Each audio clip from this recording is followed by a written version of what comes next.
자, 우리 하나님 말씀 다 같이 찾겠습니다. 창세기 12장입니다. 4절로 9절까지 말씀을 봅니다.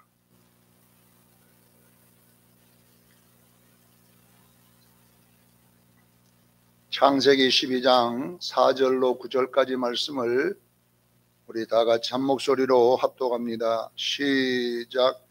이 아브라함이 여호와의 말씀을 따라갔고 룻도 그와 함께 갔으며 아브라함이 하란을 떠날 때에 75세였더라. 아브라함이 그 아내 사레와 조카 롯과 하란의 모든 소유와 얻은 사람들을 이끌고 가나안 땅으로 가려고 떠나서 마침내 가나안 땅에 들어갔더라. 아브라함이 그 땅을 지나 세겜 땅 모래 상수리 나무에 이르니 그때에 가나안 사람들이 그 땅에 거주하였더라. 여호와께서 아브라함에게 나타나시다 이르시되 내가 이 땅을 내 자손에게 주리라 하신지라. 자기에게 나타나신 여호와께 그가 그곳에서 제단을 쌓고 거기서 베델 동쪽 산으로 옮겨 장막을 치니 서쪽은 베델이요 동쪽은 아이라. 그가 그곳에서 여호와의 제단을 쌓고 여호와의 이름을 부르더니 점점 남방으로 옮겨갔더라. 아멘. 오늘은 구원의 목적이라는 제목으로 창세기 강의 50번째를 하겠습니다. 우리가 이 창세기는 전체 내용이 우리 구원에 관계된 이야기를 다루고 있다고 제가 계속 설교를 하고 있습니다. 창세기 1장부터 11장까지는 구원의 서정인데 구원의 서정이 어떤 모습을 그려놨냐 하면은 예를 들면 우리나라 지도를 보면 이 지도 전체를 보면 우리 남한만 볼 때에 이 마산에서 기차를 타고 가면 코스가 있잖아요. 가다가 대구에 한번 쓰고 또 대구에서 대전에 한번 쓰고 대전에서 천안에 한번 쓰고 수원 그다음에 서울역 이렇게 가는 것처럼 이제 우리의 구원의 이야기를 이렇게 전체로 이렇게 역마다 이렇게 딱딱딱 이렇게 해서 구원의 서정을 다루고 있다고 제가 설명을 했어요. 또 창세기 12장부터 50장까지는 구원의 서정을 다루고 있지만 구원의 요소들을 자세히 다루는 내용이에요. 그러니까 11장까지는 역만 이렇게 그랬지만은 이제 12장부터는 역에 가서 이제 역에 가면은 마산역에 가면은 계단 올라가야 되고 계단 올라가면 에리베이터 타고 들어가서 그 다음에 표 끊는 데 가서 표 끊어가지고 표를 보고 이 열차가 몇 번 홀로 들어오는가 그래서 몇 번 홀에 가가지고 서울 가는 열차를 탁 타고 이제 이렇게 서울에까지 가는 역만 이렇게 그려진 게 아니라 가서 어떻게 하라. 그 다음에 내리면 좌석을 몇 번 타고 서울역에 내리면 몇 번 출구로 나가갖고 63빌딩은 어디 쪽으로 빠져나가고 이렇게 하듯이 이제 이렇게 구체적인 우리 구원의 요소들을 설명해 놓은 거예요. 창세기가 제가 이 뿌리라는 제목으로 설교를 한번 한 적이 있어요. 창세기를 뿌리라는 제목으로 창세기가 왜 기록됐는가 여기에 대한 그 질문이 이제 나와 있는데요. 창세기는 모세가 기록했지 않습니까? 모세가 언제 기록했느냐? 광야에 이스라엘 백성들이 광야에 나와 있는 동안에 그 광야에서 방황을 하게 됩니다. 금방 가나안 땅에 들어갔으면 좋을 텐데 40년 동안 여러분 생각해 보세요. 광야에서 구름기둥, 불기둥 하나 의지하고 광야를 뺑뺑이를 돌고 있다 보니까 거기에서 이제 자기들의 이 정체성이 흔들렸던 거예요. 도대체 우리가 왜 누구인데 왜 이런 광야에 나와서 이 짓을 하고 있는가? 이런 질문을 이제 할 수밖에 없잖아요. 애굽에 있었으면 좋았을 텐데 광야로 나오라고 그래가지고 하나님이 여호와란 분이 광야로 나오라 해가지고 좋은 꼴 하나도 못 보고 조금 잘못하면 패 죽이고 그냥 땅이 벌어져서 다 죽여버리고 하늘에서 그냥 또 우박이 내려 죽이고 또 연병이 와서 죽고 막 이렇게 하니까 이들이 이제 도대체 왜 이러는가를 몰라요. 그럴 때에 도대체 우리가 누구입니까? 그랬을 때에 하나님이 창세기를 기록하게 했습니다. 그래서 창세기는 뭘 이야기했냐? 우리 구원의 뿌리를 설명해 주는 거예요. 우리가 어디서 시작했느냐? 너희가 도대체 누구냐? 이런 우리의 뿌리와 근원을 설명하기 위해서 기록됐다라는 것이죠. 그래서 창세기 1장에 이제 이 우주 창조를 통해서 우리 구원이 어떻게 시작되며 어떻게 전개되며 어떻게 마무리되는가를 이제 천지 창조를 통해서 제가 설명을 여러 번 했기 때문에 오늘은 시간이 많이 가니까 그것까지 설명을 안 하겠어요. 들었던 사람들은 아는데, 자 이제 창세기 1장부터 11장까지는 구원의 서정을 이렇게 역마다 이렇게 해서 서울로 간다 이런 걸 설명해 놓은 것이고, 12장부터는 우리의 구원이 그러면 도대체 어떤 형식으로 이루어지는가 이런 자세한 요소들이 기록되어 있어요. 그래서 12장부터 50장까지는 우리 구원의 세 가지 요소가 있습니다. 이것을 제가 전번주에 설명했어요. 아브라함의 하나님, 아브라함 하나님은 뭘 말하냐면 오직 믿음으로 구원받습니다. 두 번째 이삭의 하나님, 오직 하나님의 은혜로 구원받습니다. 그 다음에 야곱의 하나님, 오직 하나님의 선택으로 구원받습니다. 이 구원의 요소는 모든 이단을 걸러내는 거예요. 자, 이 3요소가 한마디로 3요소를 한마디로 말하면 우리가 구원받는 것은 100% 하나님의 은혜로 받았다. 그것을 설명하고 있는 거예요. 이 아브라함이 어떤 행위가 있어서 구원받은 게 아니고, 이삭이 어떤 행위가 있어서 구원받은 것이 아니고, 야곱이 어떤 행위가 있어서 선택받은 것이 아니라 이거는 일방적인 하나님의 은혜로 된 거다는 것입니다.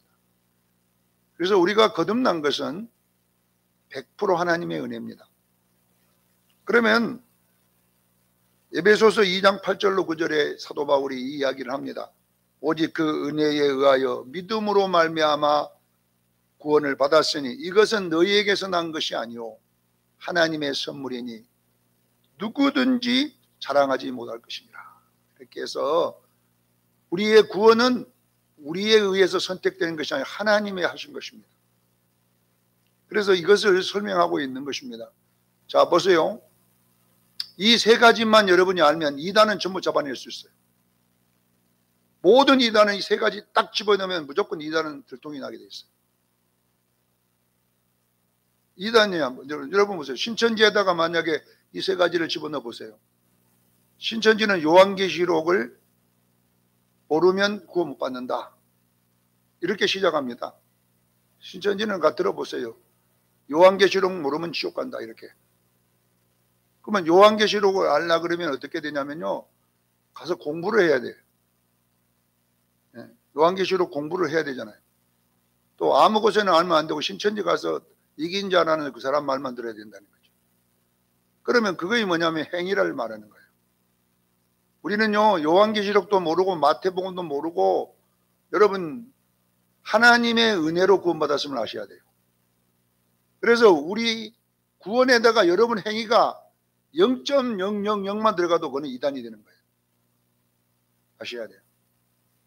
그러니까 여러분 누구든지 행위로 구원받는다는 데는 다 이단입니다. 꼭 아셔야 돼요 이걸. 왜냐하면 이 세 가지 요소에서 다 불합격이잖아요. 우리의 구원은요 100% 하나님의 은혜입니다. 그래서 여러분들이 뭘 해서 구원받는다 그러면 전부 이단입니다. 명심해야 돼요. 우리는요 그러면 내가 자랑할 것이 있잖아요. 우리에게서 구원이 났으면 자랑할 것이 있잖아요. 너희에게서 난 것이 없다고 하잖아요. 구원은. 그래서 우리는 구원은 100% 하나님 믿음으로 받았고 은혜로 받았고 택함으로 받았음을 아시길 바랍니다. 이 세 요소가 한마디로 말하면 우리는 하나님이 선물로 받은 거예요. 자, 그러면 그 우리가 이제 12장부터 25장까지는 아브라함의 이야기를 기록해 놓았는데, 아브라함은 믿음으로 구원받았다 에서 시작해서 믿음으로 살아라, 믿음으로 완성해라, 이렇게. 아브라함은 믿음의 시작에서 뭘로 끝나요? 믿음이라는 걸로 끝나는 거예요. 이삭은 은혜로 시작해서 뭘로 마쳐요? 은혜로 마치고, 야곱은 선택해서 선택으로 마치는 걸로 이렇게 전개가 되어 있는데, 자, 제가 이제 이 아브라함은 믿음에서 믿음으로 나고, 믿음으로 신앙생활하고, 믿음으로 완성하는 이 믿음의, 계속 믿음의 아브라함은 모든 삶이 믿음으로만 되어 있다는 것이죠. 그래서 사도 바울이 이 이야기를 로마서 1장 17절에 정확하게 설명을 해놨어요. 자, 복음에는 하나님의 의가 나타나나니. 복음에는 뭐가 나타나요? 하나님이. 그러니까 이 말은 뭐냐 그러면 하나님이 아브라함을 찾아갔다는 말이고, 하나님이 우리를 찾아왔어요. 복음은 하나님의 의가 나타난다는 말은 하나님이 이 땅에 오신다는 뜻이에요. 우리가 구원받으려면요, 이 땅에 구원이 없어요. 그래서 구원할 자도 없고 구원이 없어서 하나님의 의가 나타나야 돼요. 이것이 뭐냐 하면 예수 그리스도인 줄로 믿으시길 바랍니다. 그래서 복음에는 예수님이 와야 된다. 하나님이 우리를 찾아왔다. 양을 찾아 목자가 왔다. 이런 이야기가 전부 다 복음에는 하나님의 의가 나타난다, 이렇게 되어 있어요. 그래서 우리는요, 구원받을 수 있는 아무런 것이 없어요. 그냥 팍 죽어버린 상태입니다. 완전 죽은 상태예요. 하나님이 이 땅에 오셔서 우리를 살려주셨습니다. 이것이 복음에는 하나님의 의가 나타난다는 이야기예요. 우리가 구원을 만들어내는 것은 전부 이단입니다. 우리 인간이 수행, 정진, 득도 이렇게 해가지고 구원을 만들어내면 이거 이단이라니까요. 구원은 우리가 만들 수 없어요. 완전히 우리는 죽은 상태입니다. 죽어있는 우리들에게 하나님의 생명이 찾아와서 우리에게 구원을 주셨어요. 이것이 뭐냐 그러면 복음입니다. 꼭 아셔야 돼요. 자, 그 다음에 복음에는 하나님의 의가 나타나서 믿음으로 믿음에 이르게 하는, 믿음으로라는 단어는 이제 믿음의 두 가지 요소가 있습니다. 믿음으로 믿음에 이르게 하나니. 자, 믿음으로라는 말은 무슨 뜻이냐면 우리가 거듭났다는 뜻이에요. 자, 이 믿음은 우리 믿음이 아닌 거예요. 우리가 예수 믿는 믿음은 우리 믿음이 아니에요. 선물 받은 믿음이에요. 그래서 앞에 있는 믿음으로라는 말은 우리에게서 난 믿음이 아니고 하나님의 선물로 준 믿음이다. 그래서 고린도전서 12장 3절에 정확하게 나와 있잖아요. 성령이 아니고서는 예수를 주시라 하실 수 없어요? 없습니다. 성령이 내 속에 들어오지 아니하면, 성령이 내 속에 오셔야만이 우리가 예수를 믿게 된다는 말이에요. 그래서 성령이 들어와서 준 이 믿음은 우리 믿음이 아니라 하나님의 선물인 거예요. 그래서 믿음으로 말미암아 구원받았다니까 목사님, 그럼 믿음으로 말미암아, 믿음은 우리 거 아닙니까? 그렇게 말할 수 있지만 아니에요. 그 믿음은 하나님의 선물입니다. 꼭 명심해야 돼요. 우리가 예수 믿게 된 것은 우리의 지식도 아니고 우리의 열심도 아니라 하나님의 선물이 내게 들어와서 예수를 믿게 했다. 이 믿음은 선물로 준 믿음이에요. 그리고 믿음으로 믿음에 이른다. 두 번째 이 믿음에 이른다는 이 믿음은 무슨 믿음이냐면 이건 생활의 믿음인 거예요. 생활의 믿음. 이것은 우리가 말씀을 통하여 이제 여러분들이 믿음이 자라가는 거예요, 이 속에. 그래서 이 믿음은 큰 믿음이 있고 작은 믿음이 있어요.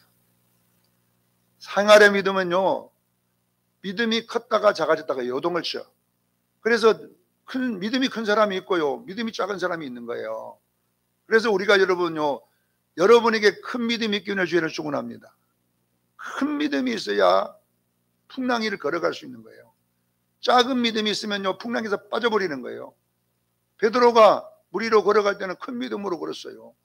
걷다가 무서워하는 순간에 물에 빠졌을 때 예수님이 손을 잡아 끄집어 올리면서 믿음이 작은 자야 왜 의심하느냐, 이렇게 이 믿음은 뭐냐면요, 아침에 다르고 저녁에 다를 수 있어요. 부흥성회 때 믿음이 컸다가 부흥회 끝나면 딱 줄어버릴 수가 있어요, 이 믿음은.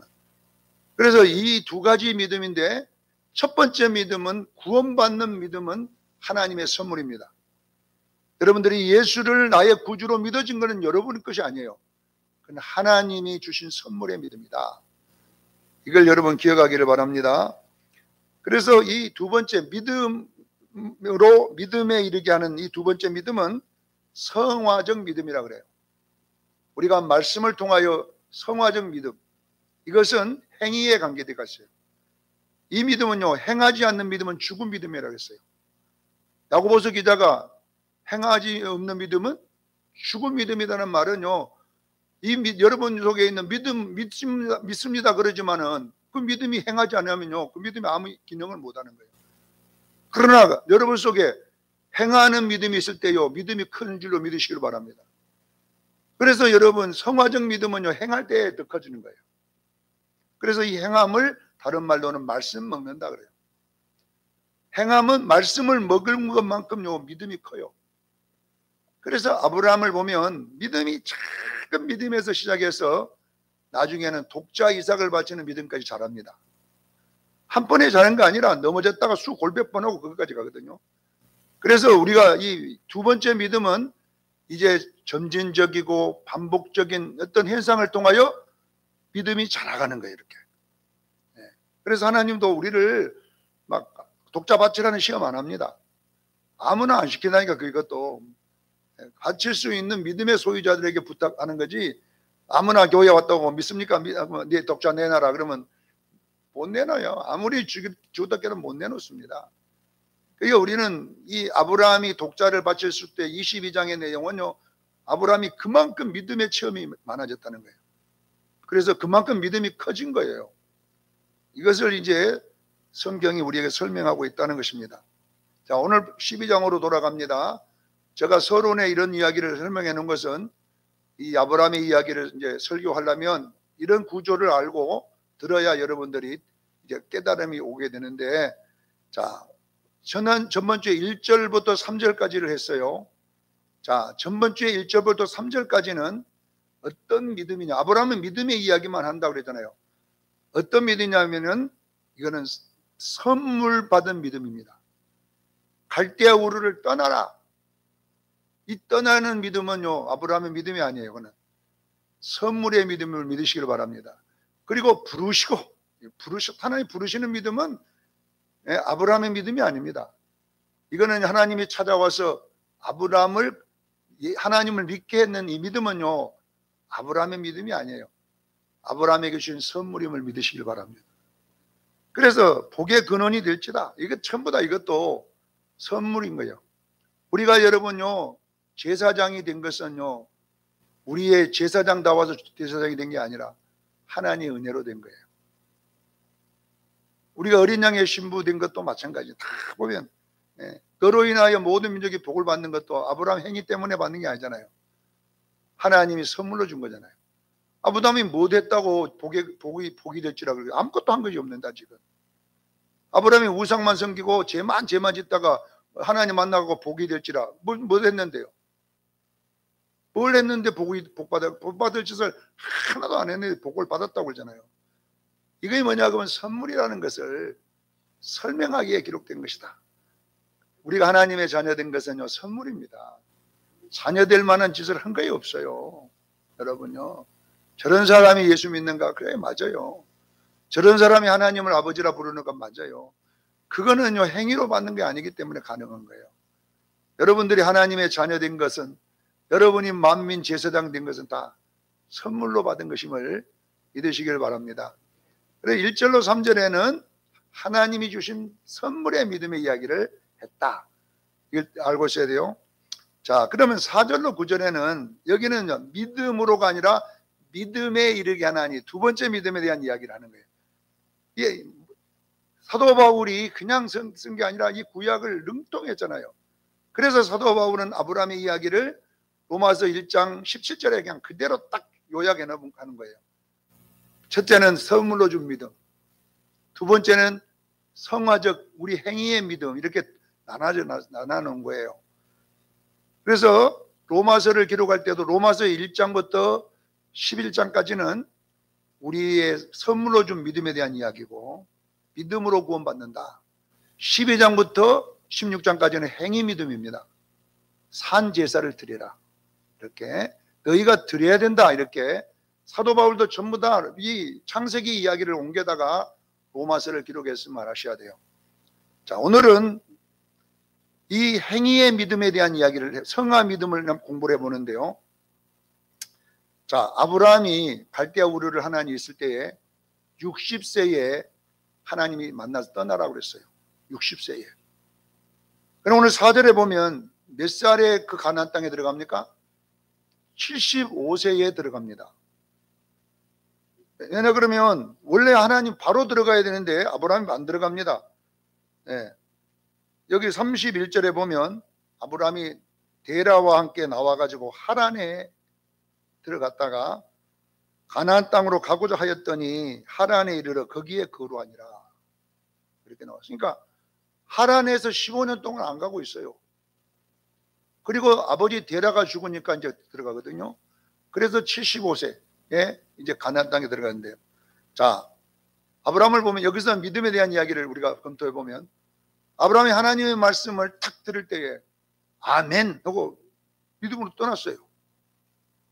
근데 자고 일어나니까 머리가 계산이 딱 들어갔어. 그래서 말씀과 현실은요 굉장한 거리가 있는 거예요, 여러분. 말씀대로 사세요. 목사님 설교하지만요 그 말씀대로 사는 것하고 내 지금 상태하고는요 거리가 아주 먼 거예요. 아셔야 돼요. 말씀대로 살으려면 그냥 아멘 하고 다 살아버리면 뭐 설교할 필요가 뭐가 있어요. 네? 부흥에 가갖고 아멘 두 손 들고 해도요 집에 오면요 노멘 그래 버립니다. 현상 앞에는요 우리는요 현상 앞에 믿음으로 안 됩니다. 우리는 현실이 더 중요하지 말씀이 중요한 거 아니에요. 아브라함도 아멘 했지만은 오다 보니까 가나안 땅의 구조를 아브라함이 알고 있었던 거거든요. 가나안 땅은 비가 안 오면 다 죽는 땅입니다. 네. 신명기 11장 10절로 11절에 보면 너희가 들어갈 가나안 땅은 댐이 없다. 물이 없어요. 비를 흡수하는 땅이란다. 너희가 나를 경외하면 때를 따라 내가 비를 내려서 너희를 배부르게 먹게 살게 해줄게. 그러나 너희들이 내 말을 거역하고 살면 내가 비를 내리지 않아서 너희가 멸망할 것이니라. 그래서 가나안 땅은 실질적으로 산 중턱에 있어요. 거기는 바위밖에 없어요. 무슨 거기서 농사를 짓겠어요. 비가 오면 거기는 거름이 좋아갖고요 심으면 잘 자라요. 근데 물이 없으니까 비 안 오면 싹 다 죽어야 돼요. 그래서 노력해도 아무 효과가 없는 땅이 가나안 땅인 거예요.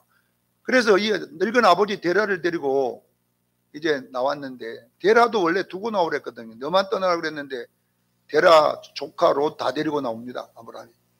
그러니까 말씀 여기서부터 안 맞는 거예요. 아브라함이 지금. 네. 어떻게 말씀대로 살면 되나? 다 줄게. 이렇게 이제 이렇게 되는 거예요. 그래서 항상 우리가 여러분 보세요. 믿음으로 살면 우리 다 죽습니다. 현실은요. 믿음으로 여러분들이 정확하게 11조 내면 다 죽어요. 내가 여러분요 믿음으로 한다고 집 앞에 가고 11조 내놔. 그리고 뺏고 다닌다면요 어떻게 되겠어요? 그래 우리는요 현실 앞에서 현실과 이 말씀과 그 결이 차이가 굉장히 많은 거예요. 네. 오늘 자, 왜 아브라함이 가나안 땅을 못 들어가고 하란이라는 곳에 머무르냐면 하란은 물이 있기 때문에 노력하면 살 수 있는 땅이에요. 근데 아버지 데라가 죽은 다음에 떠나게 된 이유가 뭐냐면 이 데라라는 뜻이 뭐냐 그러면요 지연시키다는 말 뜻이에요. 신명기 1장 3절인가 2절 3절로 보면 원래 10하루길인데 가나안까지 40년하고 11개월 걸려. 이 지연된 거잖아요. 이 지연이 누가 시키냐면 데라가 시킨다 이 말이에요. 데라. 그러니까 내가 볼 때는 아브라함이 효자 그때, 그러니까 아버지가 이놈아 그거 들어가면 못 먹고 사냐, 어? 대도 하는 소리 하지 마라, 무슨 하나님이 그런 하나님이 있냐, 막 그래서 다 보니까 아버지 말씀 듣고 못 들어가는 거예요. 거기 못 가. 여러분들도 생각해 보세요. 하나님이 근자근사야 이래라 그러면요, 주야 그러고 아들들 모여놓고 하나님이 일한다 그러면요, 무슨 수정교회 다니더니 엄마가 이상해져 버렸다고, 그런 하나님이 없다고 막 이래. 데라가 많습니다. 실제로 데라가, 이렇게 데라. 그래서 이게 뭐냐면요, 우리가 여러분 보세요, 믿음으로 행할 때는 항상 데라라는 육신의 생각이 우리를 붙잡고 있습니다. 지연을 시키고 있다는 것을 설명하고 있음을 믿으시길 바랍니다. 그 데라가 떨어지니까 믿음으로 이제 아브라함이 가나안 땅에 들어갔다, 이런 이야기가 나와 있습니다. 자, 여러분, 두 번째는 뭐냐면요, 믿음으로 행하면 내가 죽고, 이게 큰 믿음이거든요. 현실로 행하면 내가 살지만 이건 작은 믿음인 거예요. 그래서 아브라함이 현실보다 믿음이 더 적어진 거예요. 그러니까 이 말씀을 뚫고 현실이 눌러버리니까 못 나갔다, 이 말이거든요.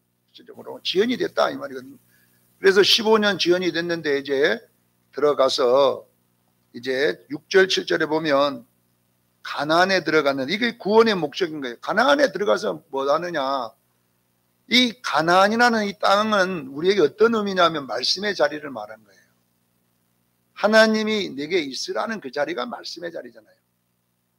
오늘날 목사님들도 대부분 목회 안 해버리는 사람이 너무 많아. 서울에 가서 목회 안 하는 목사님들이 10,000명이 넘어요.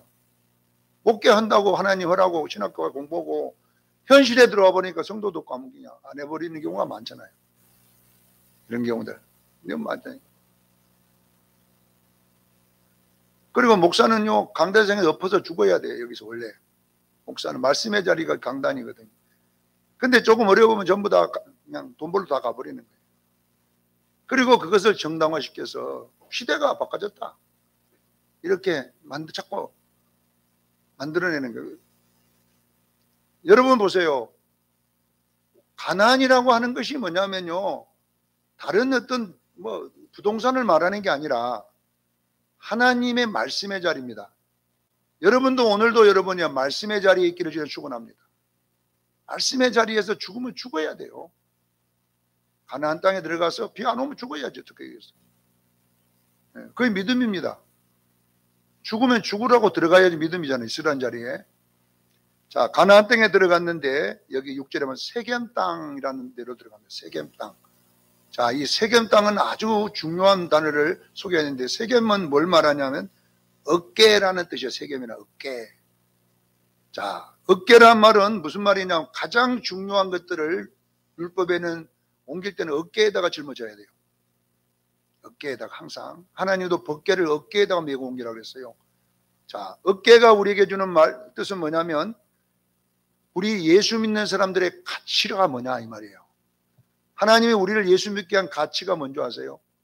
이 어깨라는 말이 그 말이거든요. 가장 중요한 것. 자, 여러분, 세겜 땅 모래 상수리 나무함에 이를 때에, 자, 가나안에 들어가서 어디냐면 세겜 땅 모래 상수리 나무. 모래란 말이 뭔 말이냐면 가르치다, 교사, 학습, 이런 뜻이거든요. 자, 상수리 나무는 뭐냐 그러면 신앙이란 말이에요. 신앙. 이 상수리 나무는 모든 가나안 사람들이 거기에 신앙하던 장소를 말하는 거예요.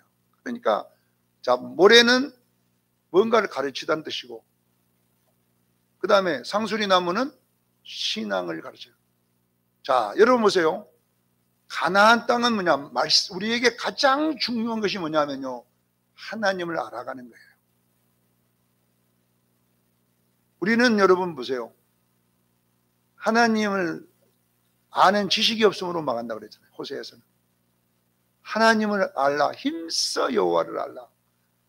사랑하는 성도 여러분, 신앙은 내 어떤 수단과 목적을, 하나님은 내 수단과 목적이 되어서는 안 됩니다. 나의 기복을 얻어내는데 그분이 쓰임받으면 안 되고 그분이 나의 목적인 것입니다. 가나안이란 말이 뭐냐 그러면요, 하나님을 목적으로 사는 땅인 거예요. 가나안 땅은 거기 가서 대박 나는 땅이 아니에요. 가나안 땅은요, 하나님을 나의 목적으로 사는 땅. 그분이 나의 생사하복인 거예요. 네. 그래서 여기 모래상술이 뭘 가르친다는 것이냐, 가장 중요한 것 7절에 하나님이 나타나서 이 땅을 내 자손에게 주리라. 그리고 제단을 거기 쌓다. 이게 뭐냐면 우리 예수 믿는 사람들의 최고 먼저 가치가 뭐냐면 예배입니다. 가나안 땅이라고 하는 건 뭐냐, 예배하는 삶인 거예요. 그래서 이스라엘 백성들을 창세기 19장 6절 7절에 이 수많은 나라 중에 너희를 특별하게 선택한 것은 제사장 나라가 되게 하려 하십니다. 그것이 하나님의 목적이잖아요. 여러분, 우리 예수 믿는 사람의 목적이 뭐냐면요, 예배가 목적인 거예요. 하나님 이거 내놓으세요, 저거 내놓으세요, 문제 해결해 주세요, 이 목적이 아니라 하나님께 예배하고 그분을 기뻐하는 삶을 믿으시기를 바랍니다. 그래서 하나님을 알아간다는 이야기는 뭐냐면요, 예수를 깊이 알게 되면 어떤 일이 일어나냐면요, 예수로 행복해지기 시작하는 거예요. 예수 한 분으로 이제 행복해지고, 예수 한 분으로 기뻐지고, 예수 한 분으로 만족해지는 거예요. 이것이 가나안 땅의 삶임을 믿으셔야 돼요. 이 가치가 이제 흔들려 버리니까 이제 문제가 오는. 그러니까 처음에 막 예수 믿을 때는 이 기쁨이 좀 있거든요, 여러분요. 처음에 예수 믿고 거듭나면 막 이 기뻐 갖고요, 막 신학교 갈랍니다. 막 별짓 다 합니다. 그러다가요, 이제 어떻게 되냐면 신앙이 오래 가면요, 어떤 현상이 일어나느냐. 세 번째 보면 여기에 8절에 베델에서 이제 아이 사이에 이제 이렇게 들어갑니다. 자, 베델 동산 쪽으로 옮겨 장막을 친. 이제 이 세겜에서 모래상수리에서 이제 옮겨가기 시작해요. 이 아브라함이 옮겨갑니다. 무슨 이야기냐면 베델은 하나님의 떡집이란 말이고, 이 떡집이란 말은 뭐냐면 말씀의 자리를 말하는 거예요. 하나님의 말씀의 자리. 베들레헴도 맞던 거, 베델도 하나님의 집이라는 말이거든요. 하나님이 계신 이 집에서 베델, 이제 아브라함이 옮겨가기 시작합니다. 그래가지고 어느까지 옮겨가냐 그러면 오늘 8절에 점점 남방으로 옮겨갔더라. 이 남방이 어디냐면은 애굽인 거예요. 애굽으로 이제 하나님의 집에서, 하나님 계신 베델에서, 집에서 점점 옮겨간다는 말이 무슨 뜻이냐. 여러분, 예수 믿다 보면 이제 어떤 일이 생기냐면요, 하나님, 예수님 믿어서는 안 돼요. 돈이 있어야 돼요. 예수님으로 행복 안 해요. 이제 돈이 있어야 행복하겠습니다. 처음에는 주여 신학교만 보내주십시오, 목사만 되게 해주시오 이러놓고, 이제 목회하면요, 예수님 목사만 해갖고는 안 돼요. 성도 많이 좀 보내줘야 돼요. 이렇게 여러분요, 이제 가면서 세상에 있는 이것들을 자꾸 또 달라고 하는 거예요. 자꾸 예수로는 만족 못해. 이제 우리가 처음에 예수 믿을 때는요, 막 믿습니다, 예수 한 번으로 할렐루야 막 그러다가 이제 한 20년 넘어가면요, 예수는 어디 가버리고 이제는 점점 애굽 쪽으로, 남방으로란 말은 애굽을 남방인 거예요. 점점 애굽 쪽으로, 다시 말하면 이제 예배로 안 기뻐. 이제 돈을 많이 줘야 되고, 자식이 또 잘 돼야 되고, 또 건강도 줘야 되고. 하나님, 예수 한 번 갖고는 안 돼요. 건강 안 주면 나 안 믿어볼 테니까 막 이렇게. 우리가 여러분 보세요. 여러분 속에 보세요. 처음에는 예수 믿고 처음에 구원의 감격 때문에 기뻐가지고 치다가 이제 조금은 점점 남방으로 내려간다는 것은 세상적인 것을 원한다는 거예요.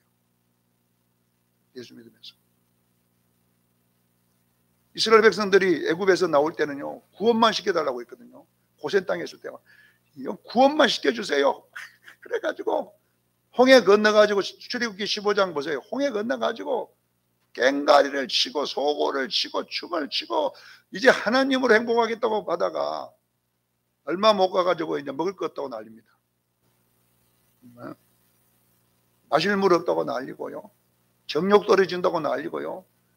마늘, 파, 배 이런 걸 안 먹어갖고 우리가 이치된다고 난리고 막 그래도 소고기 먹을 때 애굽에 있을 때가 좋았다 그러고 이제는 계속 하나님 한 분으로는 만족 안 한다는 이야기잖아요. 그래서 10절에 보면 기근이 와서 애굽으로 내려갔다는 이야기가 나오는 거예요. 이걸 그냥 이렇게 쓰면 안 돼. 이거 지금 아브라함의 지금 믿음이 확 좋았다가 믿음이 김 빠지듯이 싹싹 빠지기 시작했다가 지금 믿음이 없어갖고 애국까지 내려가는 이 기근은 단순히 이 세상적 기근이 아니라 신앙의 기근이 온 거예요. 여러분 보세요. 여러분이 성령 충만하고 은혜가 충만하면요 이 세상 두려울 게 없어요. 내일의 염려, 세상의 염려 없어요. 믿습니다. 이러다가요 본정신 돌아오기 시작해 보세요. 이제 믿음도 떨어지고 본성이 돌아오면요 아이고 내가 늙어갖고요 자꾸나 별로무 걱정이 이제 다 들어와. 그게 뭐냐고 믿음이 이제 자꾸 약해져. 현실 앞에 믿음이 눌려버리는 거예요 계속. 이런 이야기, 우리 믿음의 이야기를 이런 식으로 갔다가 애굽에 가서 완전 믿음이 땅바닥 쳤다가 하나님의 도움으로 또 쫙 올라오는, 애굽에서 또 올라오는 거예요 가나안 땅으로 이렇게. 이게 전부 무슨 이야기야? 믿음의 이야기인 거야. 자, 우리들의 믿음은요, 이 성화적 믿음은요, 아침에는 올라갔다가 저녁에 내려갔다가 이렇게 오르락 내리락 해가면서 시간이 가면서 믿음이 조금씩 올라가는 거예요. 이렇게 이런 이야기로 기록됐어요. 그러니까 여러분들이 막 어떤 사람들이 그러잖아요. 막 하나님 닷살만 먹은 것처럼 막 할렐루야 맺습니다 하다가 어느 날 막 예수고 뭐고 필요 없다고 그런 현상이 일어나갖고 여러분 기도도 안 해버리고 이제는 막 이런 일들이 일어나는 것이 뭐냐면 우리의 믿음의 조상 아브라함도 그랬다 이 말이에요. 그러니까 아브라함은 믿음 좋다, 크다, 나쁘다 이런 이야기를 하는 게 아니라 우리의 믿음의 행로를 아브라함을 통해 하나하나 그림을 그려가지고 너희도 이렇게 된다. 그러나 여러분 될 수 있으면 아브라함처럼 땅바닥까지 치지 말고 애굽 가다가 그치기를 바랍니다. 근데 이삭은 그랄에 멈추거든요. 애굽으로 안 내려가고 하나님 멈추라 하니까 멈췄더니 100배의 복을 받았다. 이렇게 이제 창세기 26장에 이렇게 또 설명이 나와요. 이렇게. 그러니까 이런 이야기들이 전부 다 뭐냐면 우리들의 믿음의 이야기를 이렇게 그려놨습니다. 자, 여러분 우리는 예수 구원의 선물로 받았습니다. 그러나 생활의 믿음, 성화적 믿음은요 계속 자라가야 돼요. 그래서 여러분 믿음이 큰 사람이 나오기를 바랍니다. 믿음이 대들보고던 사람이 나와야 돼요. 근데 우리가 여러분요 그렇게 한 번에 안 나와요.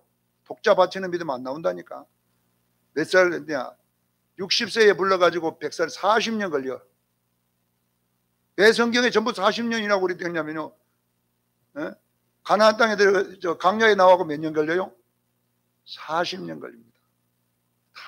40년 이렇게 걸리면 뭐냐면요 아무리 믿음 좋은 사람도 훈련과 연단을 통해서 되는 거예요. 그래서 세겜 땅 모래 상수리 나무 아래. 자, 세겜이란 말은 중요한 가치를 만나죠. 모래란 말은 가르친다. 상수리 나무는 신앙. 우리의 성도의 신앙생활은 믿음의 훈련인 것입니다. 믿음의. 그래서 이왕이면 믿음이 좋아지려면 커지려면 어떻게 해야 되냐? 죽어버려야 돼요. 내가 죽으리라 그러면요 안 무서워. 안 무서워. 우리는요 안 망하려니까 무섭지요. 망하려면 하나도 안 무서운 거예요. 하나님 말씀대로 하다가 망하면 그거 망하는 거죠. 뭐 그건 뭐 무섭습니까? 그러면 너 담대하게 생겼는데 절대 안 망해야지. 절대 안 망해야지.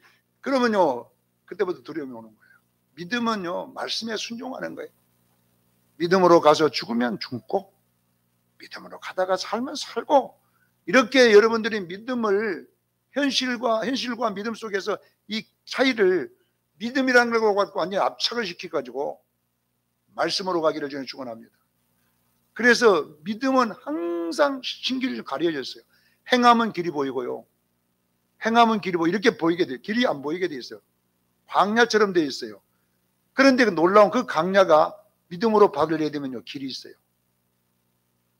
근데 우리는 현실 광야를 보면서 믿음이 죽어버립니다. 아이고, 저건 나갔다가 죽어버리면 어떡해. 그래서 우리는 하루 안에 머무르거든요. 그래서 사랑하는 성도 여러분, 이런 것은 믿음이 아침에 좋았다가 컸다가 저녁에 작았다가 이렇게 되는 것은 모든 성도들이 겪는 현상입니다. 그러나 우리는 말씀을 통해서 그 내리막길을 막기를 전해 축원합니다. 점점 남방으로 내려가는 속도를 줄이든지, 여러분 애굽으로 안 가든지 이런 이제 해야 되는데, 아브라함이 간 것 보니까 우리도 다 거기 가 있어요. 저도 마찬가지였어요. 애굽에 갔다가 하나님 요구가 안 졌다가 또 하나님 은혜로 다시 올라오고, 이런 과정을 통해서 말씀을 깨달아 가더라 이 말이에요. 사랑하는 성도 여러분, 오늘도 우리의 목적지는 뭐냐면은 예배입니다. 모래상수리아원에 가서 그곳에 제단을 쌓더라. 이것이 우리의 가나안 땅의 목적이잖아요. 사랑하는 성도 여러분, 우리는 잘 먹고 잘 사는 것이 우리 목적이 아니라 하나님을 찬양하고, 가난한데도 기쁨으로 하나님을 찬양하고, 부하는데도 하나님을 찬양하고, 건강해도 하나님을 찬양하고, 건강이 없어도 하나님 찬양하고, 우리는 이것이 목적이기 때문에 이런 신앙생활을 통하여 믿음이 떨어지지 않고 점점 남방으로 내려가지 말고 올라가기를 예수님으로 축원합니다. 기도하겠습니다. 거룩하신 하나님 우리 아버지,